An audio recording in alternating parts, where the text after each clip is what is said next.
এই প্রেস ক্লাবের শুভাকাঙ্ক্ষী এবং এই প্রেস ক্লাবের পথ প্রদর্শক হিসেবে তারা কাজ করে যাচ্ছে। একটা করে খরচ হয় 5 লক্ষ টাকা। আমার সভাপতি এখানে উপস্থিত আছেন, উনি এবারও সভাপতি হিসেবে নির্বাচন করছেন। আমি সহ সকল সদস্য এবং সকল প্রার্থীদের প্রতি আমার ব্যক্তিগত পক্ষ থেকে দোয়া এবং অভিনন্দন জানিয়ে বলতে চাই যে 5 লক্ষ টাকা করে আমি মনে হয় যে প্রায় 3.5 লক্ষ টাকার একটা ব্যবস্থা আমি করেছিলাম। এটা আমার ব্যক্তিগত না, আমি বিভিন্ন জায়গায় গিয়েছি, প্রতিটা করে এরকম করেছি। আমি গত নির্বাচনে ইশতেহারে ঘোষণা করেছিলাম যে একটা টেলিভিশন, স্মার্ট একটা টেলিভিশন দরকার। আমি নির্বাচিত হওয়ার পরে আমার ব্যক্তিগত পক্ষ থেকে তা আমি এই আমার প্রতিষ্ঠানকে উপহার দিতে পেরে আজ আমি সত্যি আনন্দিত এবং গর্বিত। আর এই আনন্দের আরেকটা কারণ হচ্ছে গত 5 আগস্ট দুর্বৃত্তের হানায় এই প্রেস ক্লাবটা চূর্ণ বিচূর্ণ হয়ে গেছে। তারপরেও আমার সততা, নিষ্ঠা এবং আন্তরিকতার যে উপহার, যে প্রদর্শন এই প্রেস ক্লাবে দিয়েছিলাম, সেই টেলিভিশনটা অক্ষত আছে। এই টেলিভিশন অক্ষত রাখতে আমাদের বর্তমান যে ক্যাবিনেট আছে, এই ক্যাবিনেটের সম্মানিত অর্থ দপ্তর সম্পাদক এবং সাবেক সভাপতি, এই দুজনকে আমি ধন্যবাদ জানাই, কৃতজ্ঞতা জানাই যে তারা তাদের হেফাজতে এটা নিতে পেরেছিল বিধায় এই আমার উপহারটা আজও এখানে চিহ্নিত হিসেবে রয়ে গেছে। গত 5 আগস্টের পর রাতে আমার কথা হয় বর্তমান ঢাকা জেলা যুবদলের সংগ্রামী সভাপতি জনাব ইয়াসিন ফেরদৌস মুরাদ ভাইয়ের সাথে। মুরাদ ভাই যখন আমাকে বলল যে তোর কষ্ট সার্থক হয়েছে, এই সার্থকতার পিছনে ছোট্ট একটু বলবো, বিগত সময়ে যে ছাত্র জনতার আন্দোলন আপনারা সারা বাংলাদেশে লক্ষ্য করেছেন, এখানে আসলে কেউ অন্যভাবে নেবেন না। আমি ছাড়া আপনি অচল, আপনি ছাড়া আমি অচল। কারণ কোনো পেশাই সহযোগিতা ছাড়া কেউ চূড়ান্ত সফলতার পথ দেখতে পারে না। আমি যে সফল হয়েছি এটা প্রত্যেকের একটা অনুদান, প্রত্যেকের একটা আসলে আমার প্রতি সহযোগিতা ছিল বিধায় করতে পেরেছি। আপনারা জানেন যে আমি বর্তমান সময়ের সবচেয়ে আলোচিত অনলাইন পোর্টাল সময়ের কণ্ঠস্বরে কাজ করি।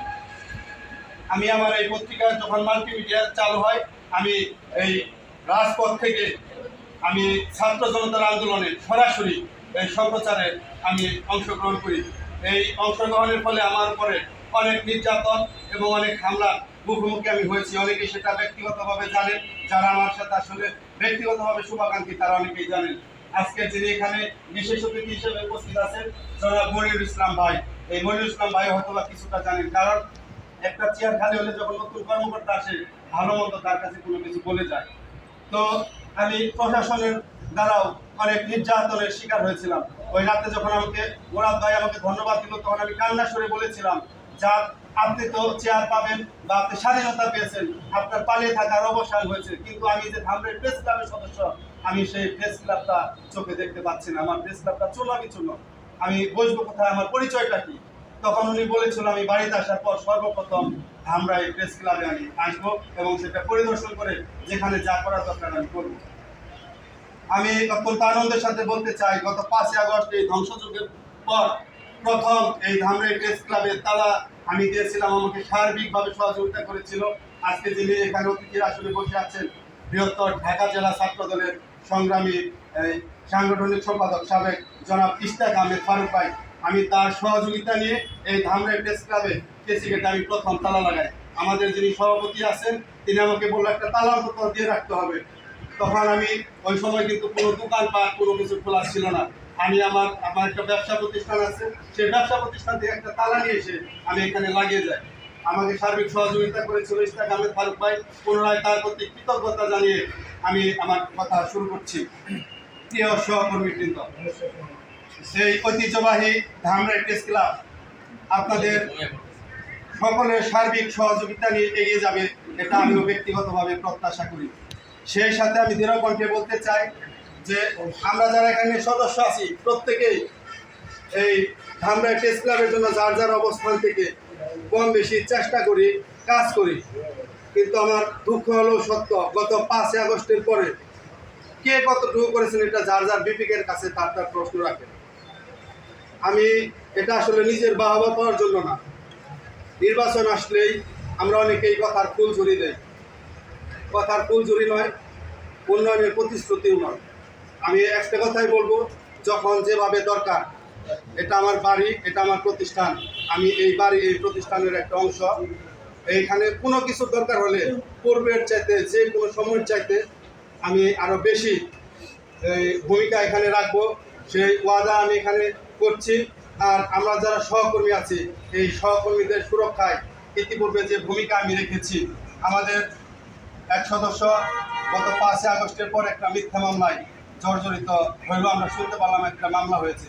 সর্বপ্রথম আমার পক্ষ থেকে আমি প্রতিবাদ শুরু করি, তারপর একে একে সকলের প্রচেষ্টায়, সকলের সম্মিলিত অংশগ্রহণের মাধ্যমে এবং আজকে যিনি বিশেষ অতিথি ধামরাই থানার অফিসার ইনচার্জ জনাব মনিরুল ইসলামের সহায়তায় আমরা আসলে প্রাথমিকভাবে রক্ষা পেয়েছি।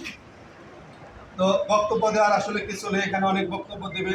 বিদ্যুতের যে সমস্যা, জুড়ে কথা বলা যায় না। আমরা আসলে অনেকেই রাত বিভিন্ন ভোটারদেরকে এই ভোট প্রার্থনার জন্য গিয়ে অসুবিধার মধ্যে ফেলি। এজন্য আমি আসলে আন্তরিকভাবে দুঃখ প্রকাশ করছি। আসলে যারা নির্বাচন করে তারা আসলে বুঝতে পারে যে তারা আসলে কিসের মধ্যে দাঁড়িয়ে থাকে। আমরা এখানে ভোট চাইবো বা আপনারা ভোট দেবেন, এটা আমি মনে করি সত্যিকারে একটা আনুষ্ঠানিকতা মাত্র। আমি ব্যক্তিগতভাবে আপনাদেরকে চিনি, আপনারাও আমাকে ব্যক্তিগতভাবে চিনেন। এখানে ধামরাই উপজেলার সবচেয়ে গুরুত্বপূর্ণ যে দপ্তরগুলো রয়েছে, প্রত্যেক দপ্তরের এই সম্মানিত কর্মকর্তাবৃন্দ উপস্থিত আছেন। আমার মনে হয় না যে আমাকে ব্যক্তিগতভাবে বা ধামরাই প্রেস ক্লাবের একজন সদস্য বা সাধারণ সম্পাদক হিসেবে আমাকে মনে হয় যে তারা চিনে। কারণ আমি কখনো তাদের কাছে যায় আমি কোনো অনৈতিক আবদার বা তাদের কাজে কোনো ব্যাঘাত আমি ব্যক্তিগতভাবে ঘটাইনি। আমি মনে করি আমার পেশা আমার, তাদের পেশাটা তাদের। আমার পেশাতে আমি কাউকে কোনোদিন জোরপূর্বক কোনো কিছু করতে বাধ্য করি নাই। সাংবাদিকতার মধ্যে অনেকেই মনে করেন এই সাংবাদিকতা পেশাটা হচ্ছে মানুষকে বিপদে ফেলার পেশা, কিন্তু আমি এটা কোনোভাবে বিশ্বাস করি না যে বিপদে ফেলানোর জন্য সংবাদ কর্মীরা সবসময় ঘোরাফেরা করে।